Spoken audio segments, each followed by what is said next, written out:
They say a single moment can split your life into before and after. I never bought into that kind of melodrama. Life felt more like a slow erosion, a gradual wearing down, until our 12th anniversary dinner. 12 years.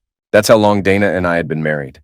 I'd booked Le Mer Rouge, the same place I proposed. White linens, flickering candles, the clink of silverware against porcelain, soft jazz weaving through muted conversations. She always loved the manufactured elegance of it. Her name is Dana. And for most of those 12 years, I genuinely believed she loved me back. Maybe not with the fire of the early days, but with the steady warmth of shared history. I wore the blue button-down she once complimented years ago, calling it her favorite. A sentimental gesture, I suppose. Dana wore a black satin dress, simple but lethal, the kind that made men's eyes linger and women subtly adjust their own posture. She looked incredible. When we walked in, heads turned. It felt good, that fleeting moment of reflected admiration. Maybe a little distant between us, sure, but couples go through phases, right? That's what I told myself. She smiled across the table, her fingers cool as they brushed mine. Still handsome for a guy pushing 40, she teased, that familiar, sarcastic edge softening the compliment. I laughed, playing my part. Dinner was perfect. On the surface. Steak for me, medium rare. Halibut for her. A respectable bottle of Cabernet Sauvignon we both agreed on. We talked about work, about a planned vacation we'd likely never take, about the neighbor's annoying dog. Small talk. The currency of couples who have run out of bigger things to say. Then, just before dessert, I made my move. A dumb, hopeful gesture. I stood, leaned down, kissed her cheek. Her skin smelled faintly of vanilla and something expensive. Going to settle the bill, I murmured. I wanted to surprise her. Earlier, I'd slipped the waiter a 20 and asked him to add a handwritten note to the receipt. Here's to many more. Cheesy, I know, but I thought it might spark something. Make her smile genuinely. God, I wish I'd just stayed put. Walking back from the maitre d' stand, check settled, I slowed near the high-backed booth behind ours. I was just waiting for a server carrying a tray to pass. Didn't want to collide. That's when I heard it. Her laugh. Not the polite chuckle she gave me or the wry giggle she used with friends. This was different. Fuller. Freer. Dangerously flirtatious. My blood went cold before the words even registered. You know, she said, her voice honeyed, conspiratorial, if he ever found out, I think he'd just quietly leave. He's not the kind to explode. He'd probably just pack a bag and disappear. Silence. Not an empty silence, but one thick with shared understanding. Then more laughter, not just hers. A man's laugh this time. Deep, confident, and unsettlingly familiar. That's what makes it easier, babe, the male voice replied, smooth and condescending. You married a puppy, not a wolf. Puppy. The word hit me like a physical blow. My lungs seized.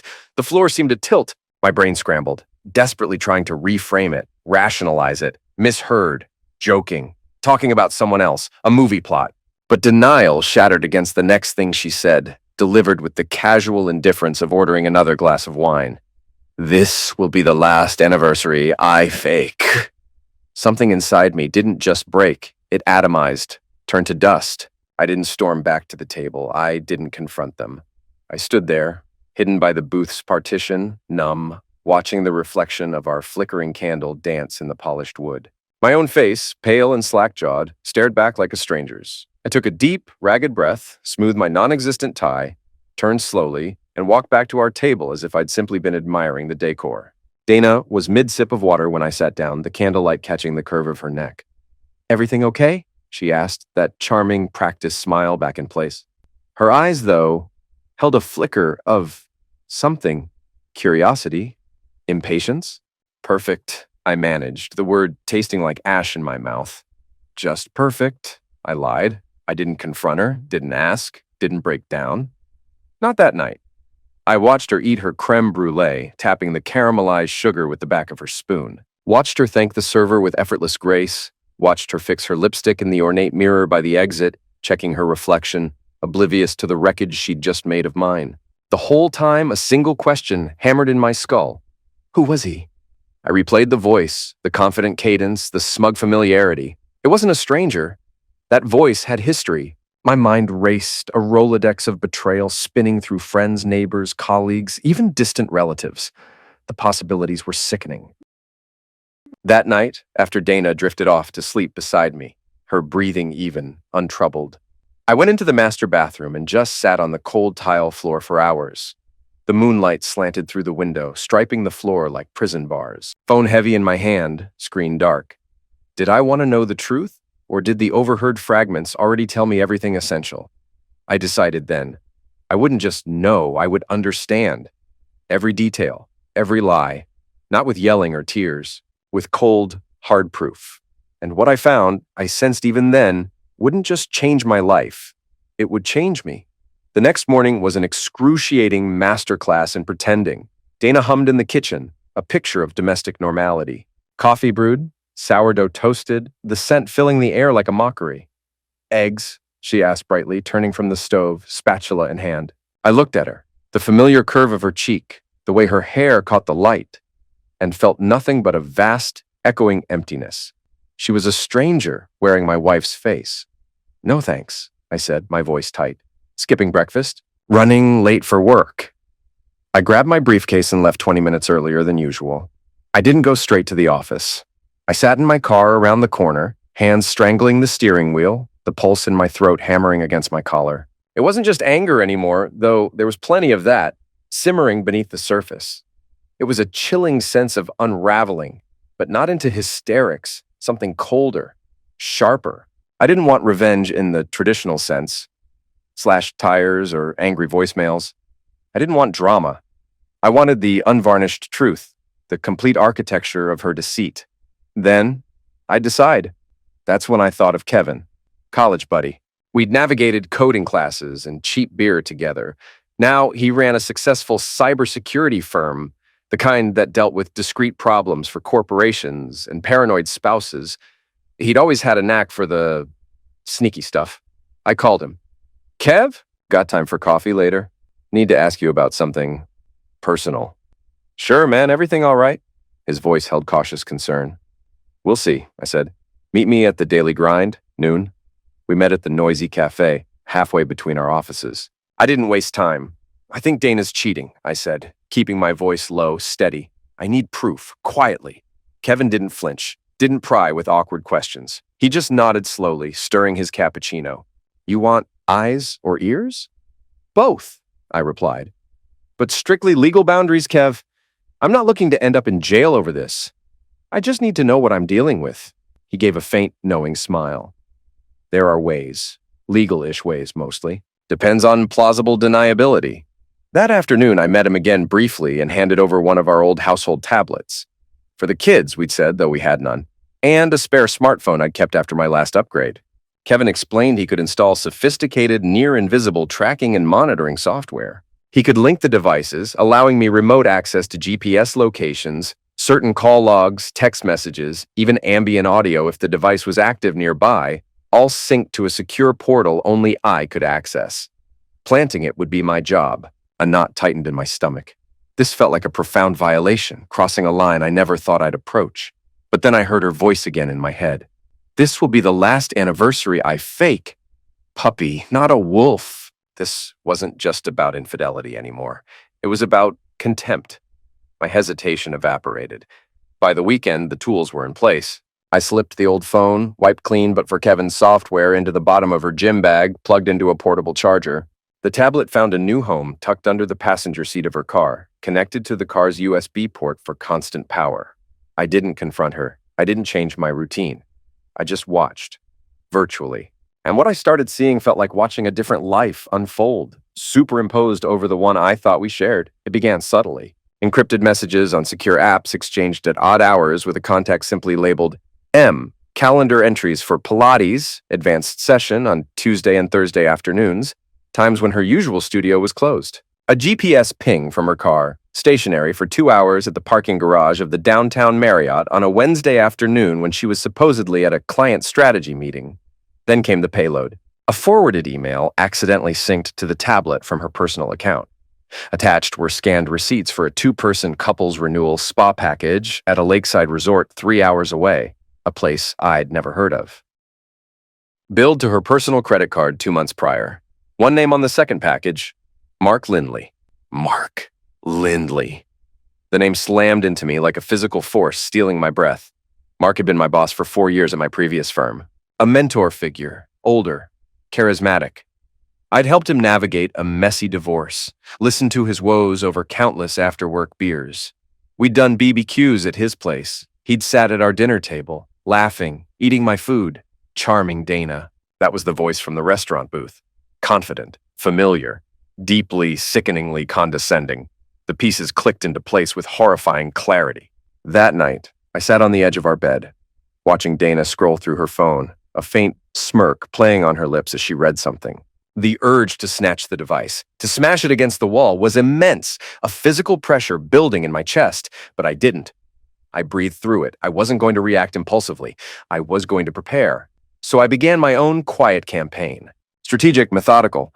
I created a new heavily encrypted folder in a secure cloud storage account, labeling it something utterly mundane. Tax Prep Archive, 2021. Inside, I meticulously saved everything. Screenshots of incriminating texts and app messages, detailed GPS logs mapping her deviations from her stated schedules, the spa receipt email trail, financial records showing unexplained expenditures on her personal card, and eventually photos and audio. Because I didn't stop at digital breadcrumbs. Kevin, for a hefty fee disguised as a security consultation, provided me with miniaturized recording devices. One, disguised as a USB charger, I plugged into the cigarette lighter port in her car.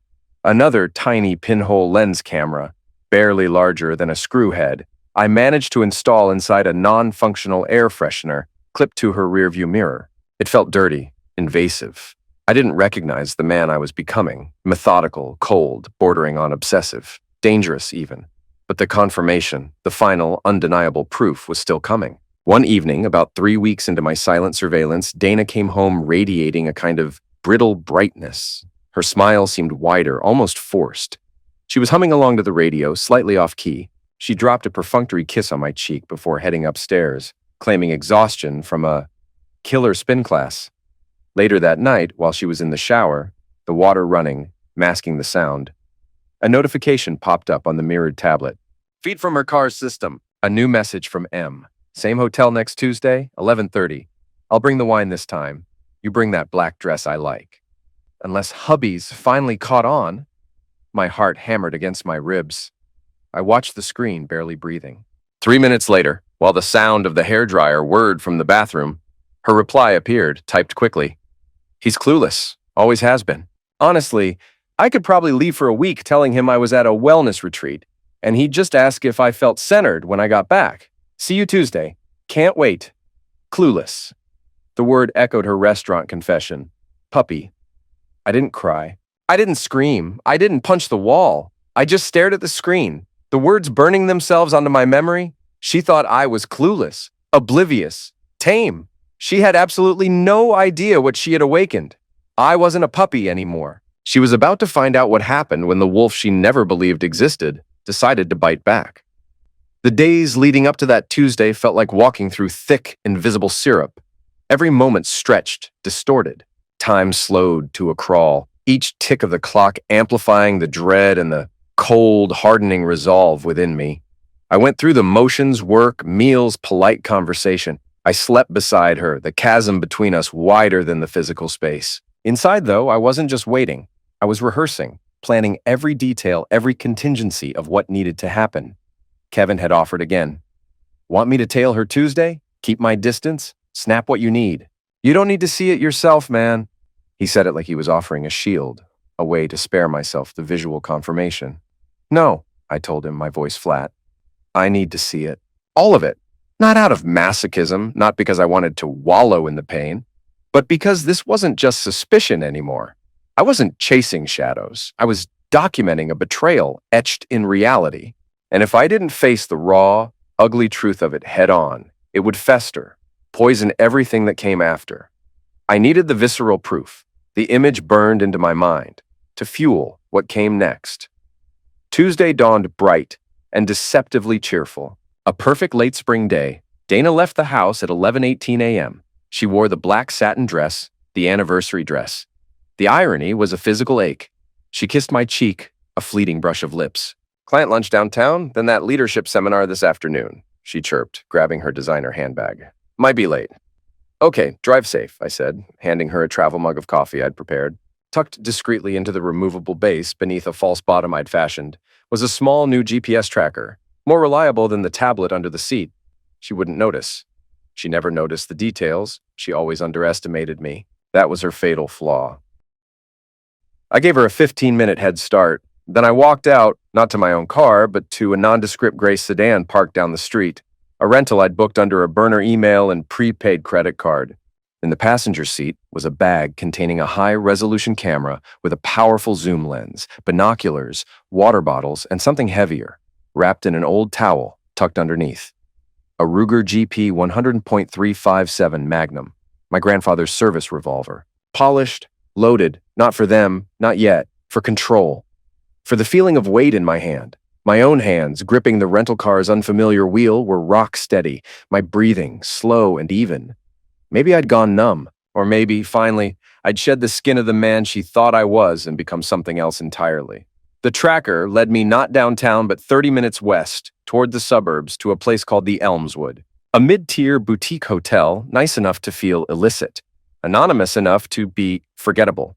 The kind of place with discreet side entrances and staff trained not to ask questions, especially if you paid cash or used a card under a different name. I parked across the street, partially obscured behind a delivery van making a drop at the adjacent strip mall.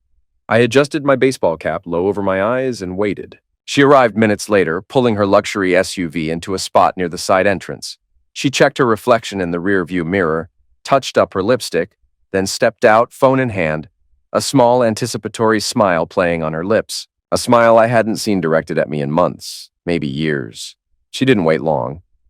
5 minutes later, Mark Lindley's gleaming black Tesla Model S slid silently into the red zone right by the entrance. He didn't bother parking properly. He hopped out, casual Friday attire, expensive jeans, crisp blazer, smug grin firmly in place, and met her halfway. He pulled her close, gave her a quick proprietary kiss right on the mouth in broad daylight. They laughed, leaning into each other like teenagers skipping school. My gut twisted. I raised the camera. Click, click, click. High resolution. Undeniable. They walked inside, his arms slung possessively around her waist. Dana glanced back once. A fleeting, habitual movement, maybe scanning for familiar cars. I ducked lower behind the van's wing mirror. She didn't see me. Of course, she didn't. To her, I was invisible. The man she called clueless. The puppy. They stayed inside for 2 hours and 17 minutes. I know because I timed it. I didn't move, didn't eat, didn't drink. Just sat there. The camera heavy in my lap, listening to the mundane sounds of the suburban street-distant lawnmowers, passing cars, chirping birds, while my world imploded in silence. I wondered how many times this had happened. How many client lunches, late meetings, Pilates sessions, work dinners had been covers for this sordid rendezvous. What hurt more than the physical act, I realized with chilling clarity, wasn't the closeness. It was the laughter. The easy intimacy, the way her whole body seemed lighter, more vibrant in his presence. She was a different woman with him, more alive, more herself, or perhaps the self she wished she was, the woman she wasn't with me. Around 2:35 p.m., they emerged. Her hair was slightly mussed, her lipstick gone, but she looked relaxed, flushed, satisfied. He murmured something in her ear, then gave her rear a familiar, casual smack as she turned towards her car. She didn't flinch, didn't object. She just giggled, a low, throaty sound, and told him to text later when you're alone. Then they got into their separate expensive cars and drove off in opposite directions, melting back into their respectable lives like nothing had happened, like it was just another Tuesday. I didn't follow either of them. I didn't need to. I had the images, the timestamps, the GPS data. I had the truth, stark and ugly.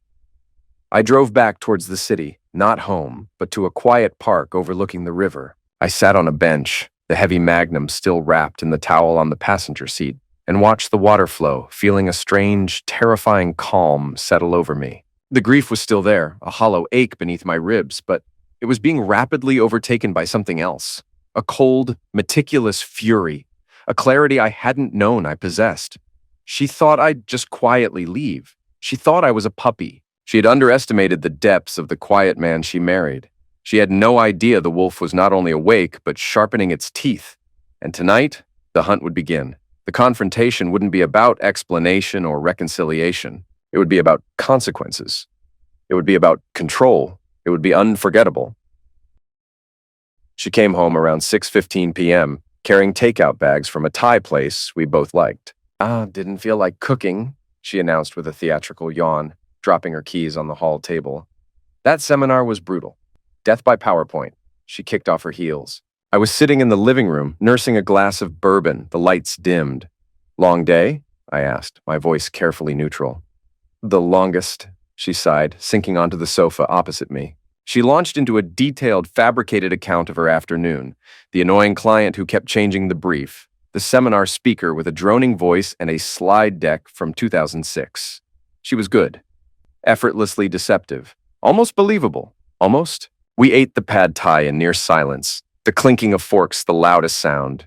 I watched her, searching her face for any flicker of guilt, any sign of the afternoon's activities. There was nothing but practiced ease. As she described the fictional seminar's Quanda session, I interrupted, keeping my tone casual, conversational. How was the Elmswood? She blinked. Just once, but it was perceptible. A micro-expression of surprise, quickly masked. Her smile faltered for a fraction of a second before snapping back into place. Huh? What's that? The Elmswood Hotel, I repeated calmly. Saw a crumpled receipt in the side pocket of your car door earlier when I was looking for gum. Looked like a coffee charge from their cafe. I lied smoothly, mirroring her own ease. Oh, that place. She recovered quickly, waving a dismissive hand. Yeah, a few of us stopped there after the seminar for a quick debrief coffee. Ghastly decor, really. I think the hotel name was on the napkins or something. Must have tossed the receipt, though. Quick, confident, almost seamless, but not quite. Her eyes darted away for a split second too long. The slight flush creeping up her neck betrayed her. She thought she'd covered her tracks. She thought my question was a random observation, easily deflected. Dana had forgotten who I really was beneath the accommodating facade. She saw the puppy, placid and predictable. She hadn't yet realized the transformation occurring in the quiet shadows. The teeth were bared now, even if she couldn't see them yet. The game had changed, and I was no longer playing by her rules. The plan crystallized over the next 48 hours, cold and sharp in my mind. Revenge wasn't about shouting or breaking things. It was about dismantling their world, piece by piece, using their own arrogance against them. It would happen Friday. Dinah had mentioned, almost too casually, that she'd be working late, a deadline dinner with her team. I knew, checking the discreetly mirrored text from Mark, that it was code. He was coming over, to our house. While she assumed I'd be at my weekly poker game, a game I hadn't missed in years. Except this Friday, I wouldn't be there. Friday evening arrived thick with anticipation. I left for poker at my usual time, giving Dana a kiss goodbye, playing the part of the oblivious husband to perfection. Don't wait up, I said. Might be a late one. You too, she replied, already distracted, glancing at her phone. I didn't go to Dave's house for poker. I drove to a nearby 24-hour coffee shop, ordered a black coffee I didn't drink, and watched the live feed from the small motion-activated camera I'd hidden facing our driveway. At 8:17 p.m., Mark's Tesla pulled silently up to the curb. He didn't come to the front door. He walked around the side towards the back patio, disappearing from the camera's view. A minute later, the feed from a second camera I'd placed inside, hidden on a bookshelf overlooking the living room, flickered to life. The patio door slid open, and Dana let him in. They embraced. A long, lingering kiss right there in my living room. My blood turned to ice water. I gave them 30 minutes. Enough time to get comfortable. Enough time to feel secure. Then, I drove back, parking my car silently down the street. I walked up the driveway, my footsteps deliberately quiet on the pavement. My house key slid into the lock with barely a sound. Inside, soft music was playing. Jazz, the kind Dana liked. Laughter drifted from the living room. His laugh. Hers. Intimate. Carefree. I pushed the door open slowly, stepping into the dimly lit foyer. The heavy .357 Magnum was no longer wrapped in a towel. It was cold and solid in my right hand, held down low against my leg, out of immediate sight but instantly accessible. My heart hammered, not with fear, but with a chilling electric surge of adrenaline. This was it, the point of no return. I stepped into the living room entryway. The scene froze, captured in the low light like a tableau of betrayal. Dana was curled on the sofa, laughing, wine glass in hand. Mark stood near the fireplace, swirling amber liquid, My best single malt scotch in my favorite crystal tumbler. He turned first, mid-sentence. His easy smile vaporized, replaced by wide-eyed shock, then dawning panic. Dana, following his gaze, looked over her shoulder, her laughter dying on her lips. Her face cycled through confusion, disbelief, then a mask of calculated indignation began to form. "What are you doing here?" she demanded, starting to rise, trying to seize control of the narrative. "I thought you were at poker." "Plans change," I said, my voice unnaturally calm, devoid of inflection. I let my gaze drift slowly from her to Mark, then back again. I didn't raise my voice. I didn't need to. The sudden, terrifying shift in the atmosphere was enough. Mark took an involuntary step back, eyes darting towards the door, his hand visibly trembling, sloshing the expensive scotch. Pathetic. "Look, man," Mark stammered, trying for a bravado he clearly didn't feel. "This isn't what it looks like." "Isn't it?" I took a slow step further into the room. Now they could see the tool held loosely but purposefully at my side. Dana gasped, her hand flying to her mouth. Mark paled, looking like he might faint or vomit. "It looks like my former boss is drinking my scotch in my house with my wife." "What part am I getting wrong, Mark?" "We were just talking," Dana cut in, her voice shaky but attempting firmness. "That's all." I let out a short, sharp laugh, devoid of humor. "Talking? Is that what you call it?" I gestured towards the sofa. Funny, the cameras I had installed suggest a bit more than talking. Their faces fell simultaneously. The blood drained from Dana's cheeks. Mark looked cornered, trapped. You filmed us?"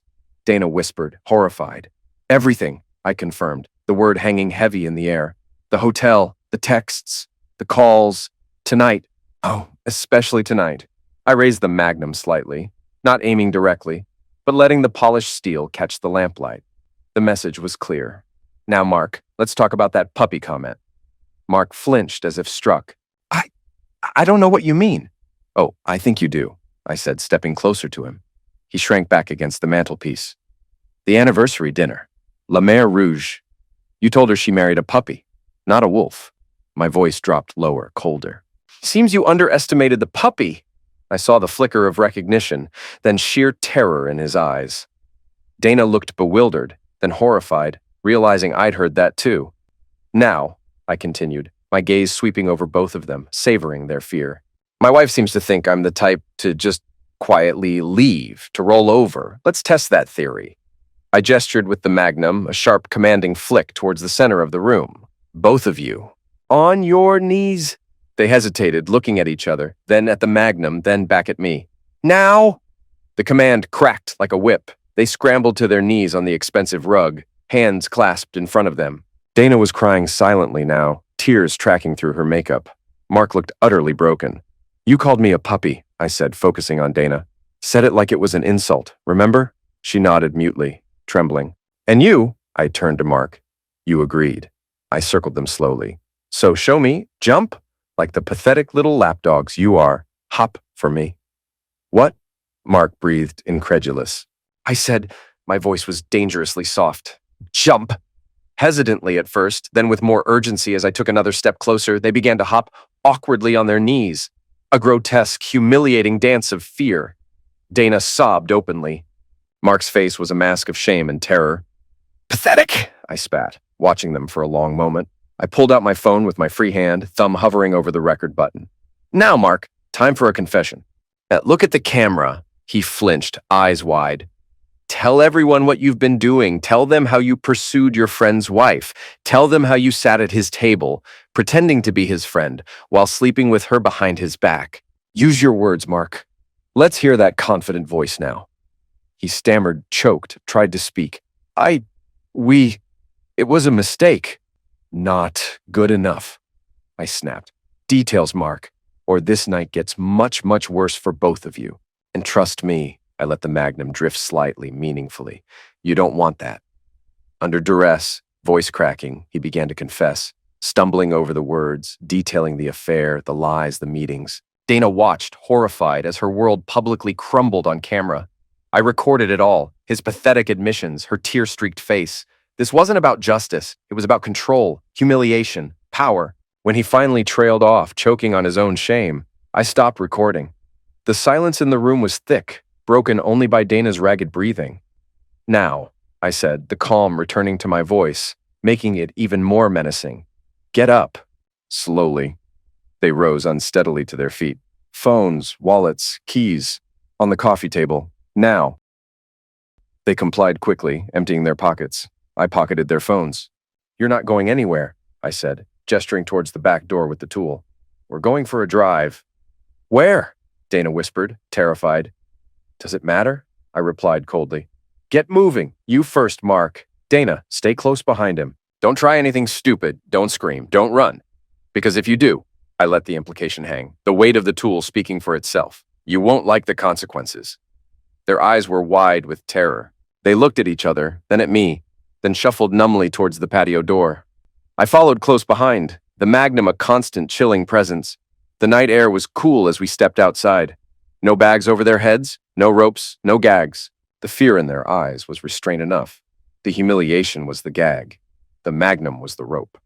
I herded them around the side of the house towards my truck, parked strategically in the shadows a few houses down. Get in the back seat, I ordered, opening the crew cab door. And stay quiet, very quiet. They scrambled in, huddling together like frightened animals. I got behind the wheel, placed the Magnum on the passenger seat beside me, and started the engine. As I pulled away from the curb, leaving my home, my life behind, I glanced in the rearview mirror. Their terrified faces stared back. The puppy was gone. The wolf was driving. And the night was far from over. The drive was steeped in a silence more terrifying than any shouting. Dana wept quietly in the back, muffled sobs shaking her shoulders. Mark sat rigid, staring straight ahead, his face gray under the intermittent glow of streetlights. I drove automatically, heading north, away from the city, towards the sprawling state forest 40 miles out. The heavy weight of the Magnum on the seat beside me was a grim reassurance. The recorded confession on Mark's phone, now tucked in my pocket, felt like a trophy. My mind was a maelstrom of cold fury and adrenaline. Every lie, every betrayal, every whispered word I'd overheard or recorded played on a loop. Puppy, clueless. Last anniversary, I fake. Each memory fueled the icy resolve hardening within me. I wasn't thinking about consequences, about legality, about morality. I was operating on pure, unadulterated vengeance. Suddenly, flashing blue and red lights filled my rearview mirror. My heart leaped into my throat, a jolt of pure panic momentarily cutting through the rage. A police cruiser. Crap! Stay absolutely silent, I hissed over my shoulder, my voice low and menacing. Not one sound, or I swear to God. I didn't need to finish the threat. They froze, eyes wide with a new layer of terror. I pulled over to the shoulder of the dark two-lane highway, engine idling. Taking deep, calming breaths, I forced my hands to steady on the wheel. I quickly slid the Magnum under my seat, out of sight. I rolled down the window as the officer approached, flashlight beam cutting through the darkness. Evening, officer, I said, trying to sound calm, slightly annoyed, like any driver pulled over late at night. License and registration, please, the officer said, his voice impassive as he shone the light briefly into the back seat, illuminating Dana's tear-streaked face and Mark's petrified expression. You folks all right back there? Fine, officer, I interjected quickly, smoothly. Just a long night, heading home after a family emergency. Dana and Mark remained utterly still, paralyzed by fear. Fear of me. Fear of the situation escalating. The officer seemed to hesitate, perhaps sensing the tension, but focused back on me. Do you know why I pulled you over? No idea, officer. You crossed the center line back there a couple of times. Everything okay? Have you been drinking tonight, sir? No, sir, not a drop. I lied easily. Just tired. Distracted. Like I said, bit of a family issue we're dealing with. He took my license and registration back to his cruiser. The wait felt like an eternity. Every rustle of leaves, every distant car seemed amplified. In the back, Dana let out a small, choked whimper. I shot her a warning glance in the mirror. Silence. The officer returned, handing back my documents. All right, Mr. Henderson. I'm going to give you a warning this time. But you need to pay more attention to the road, especially if you're tired. Maybe pull over and rest if you need to. Yes, officer. Thank you. I appreciate it, I said, relief washing over me, cold and slick. Just as he was about to step away, his radio crackled to life. An urgent voice dispatcher reported a multi-car pileup on the interstate, requesting all available units. The officer's demeanor shifted instantly. All right, folks, looks like I've got to go. Drive safe now, he said, tapping my roof twice before hurrying back to his cruiser. He sped off, sirens wailing, disappearing into the night. I let out a breath I hadn't realized I was holding. Luck? Or perhaps something darker. I pulled back onto the highway, the brief flicker of hope in Dana's and Mark's eyes extinguished as I turned off the main road onto a progressively smaller, unpaved logging track a few miles later. The truck bounced violently over ruts and rocks, branches scraping against the windows. Darkness enveloped us, absolute and suffocating. Finally, deep in the woods, miles from any sign of civilization, I pulled into a small, overgrown clearing and killed the engine and the headlights. The sudden silence was profound, broken only by the chirping of crickets and Dana's renewed, terrified sobs.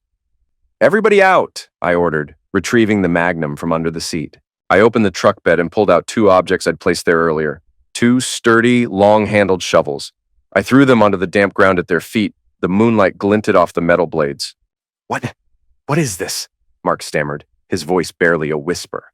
"Get digging," I said flatly, gesturing with the Magnum towards a patch of soft earth beneath a large oak tree. "Digging? Digging what?" Dana cried, hysteria rising in her voice. "Your graves seem appropriate," I replied, the words utterly devoid of emotion. "Or maybe just one big one. Save time. Get started." They stared at the shovels, then at me, then at the dark earth, pure animal terror washing over their faces. "No. Please, don't do this," Mark begged, tears streaming down his face now. "We're sorry. God, we're so sorry. Anything. We'll do anything." "It's a little late for apologies, Mark," I said, my voice like ice. "You made your choices. Dana made hers. Now, pick up the shovels." Sobbing, shaking uncontrollably, they each picked up a shovel. The heavy, damp earth resisted at first, but fear is a powerful motivator. They began to dig, awkwardly, frantically, their movements jerky with terror. Dana cried continuously, muttering prayers under her breath. Mark worked in panicked silence, his breath coming in ragged gasps. I stood watching them. The Magnum held steady, the cold night air doing nothing to cool the furnace of rage inside me. The sounds of their desperate digging, the thud of shovels hitting roots, the rasp of their breathing. It was a symphony of despair, and a dark, twisted part of me savored every note. They dug for what felt like hours, though it was probably closer to 45 minutes. The hole grew wider, deeper, taking on an unmistakable shape in the moonlight. Their initial frantic energy gave way to exhausted, terrified labor. They were covered in sweat and dirt, their expensive clothes ruined, their faces streaked with tears and mud. Finally, they stopped, leaning on the shovels, gasping for air, looking up at me with pleading, broken eyes. The hole was perhaps 4 feet deep, 6 feet long, shallow but symbolic. I stepped closer, standing at the edge of the pit they'd dug. "Finished?" I asked quietly. They nodded mutely. I looked down at them, then up at the sliver of moon filtering through the dense canopy. "They say confession is good for the soul," I began, my voice taking on a strange, almost detached tone, like a priest delivering a final benediction. "And repentance can lead to mercy. You've had your chance to sweat out your sins." I paused, letting the silence stretch, letting their fear peak. "Kneel." At the edge. Trembling violently, they obeyed, sinking to their knees beside the hole they believed was their grave. They huddled together, crying, begging incoherently for forgiveness, for their lives. "Close your eyes," I commanded softly. "Pray for whatever mercy you think you deserve. From God, because you won't find any from me." They squeezed their eyes shut, tears leaking from beneath their lids, bodies shaking. Mark mumbled broken prayers. Dana just sobbed, her face buried in her hands. I raised the Magnum, the heavy steel cool against my palm. The sound of the hammer clicking back echoed unnaturally loud in the stillness of the woods. They both flinched violently, whimpering. I aimed towards the dark sky high above the trees and fired. The roar of the .357 was deafening, splitting the night, echoing through the forest. Birds exploded from nearby trees. Dana screamed, collapsing forward. Mark yelped, cowering. The acrid smell of gunpowder filled the air. Silence returned, thicker, more absolute than before. They remained frozen, waiting for the next shot, the one that would end it. Slowly, deliberately, I lowered the tool. A strange, hollow feeling began to replace the rage. Exhaustion, maybe. Or disgust. "It was a joke, puppies," I said, my voice flat, weary. The sudden shift in tone made them look up, their faces masks of confusion and terror. A practical joke. Get it? They stared, uncomprehending. I don't eliminate fools like you, I continued, holstering the magnum inside my jacket. Killing you would be too easy, too quick. Living with what you've done, living with the fact that everyone could know, that's the real punishment. I kicked Mark's phone, which I'd retrieved from my pocket and tossed near the hole towards him. There's a video on there. Your confession. Very touching. I looked from his horrified face to Dana's tear-ravaged one. If either of you ever breathes a word of this night to the police, if you try to sue me, if you even think about causing me any more trouble, that video goes wide. Family, friends, colleagues, Mark's kids, his ex-wife, Dana's parents, everyone sees it. Your careers will be obliterated. Your reputations destroyed. You'll be pariahs. Understood? They nodded frantically, too terrified to speak. Good. I turned without another word, walked back to the truck and climbed in. I started the engine, the headlights cutting through the darkness, illuminating their pathetic, mud-stained figures kneeling beside the hole. They looked small, broken, utterly defeated. I put the truck in gear and drove away, leaving them there in the middle of the woods, 40 miles from anywhere, without transportation, without their other phones, shivering in the dark beside the shallow mockery of a grave they had dug themselves. I didn't look back. It took Dana and Mark nearly 20 hours to walk out of the woods, stumbling onto a deserted rural road where a passing farmer eventually picked them up near dawn, bewildered by their state.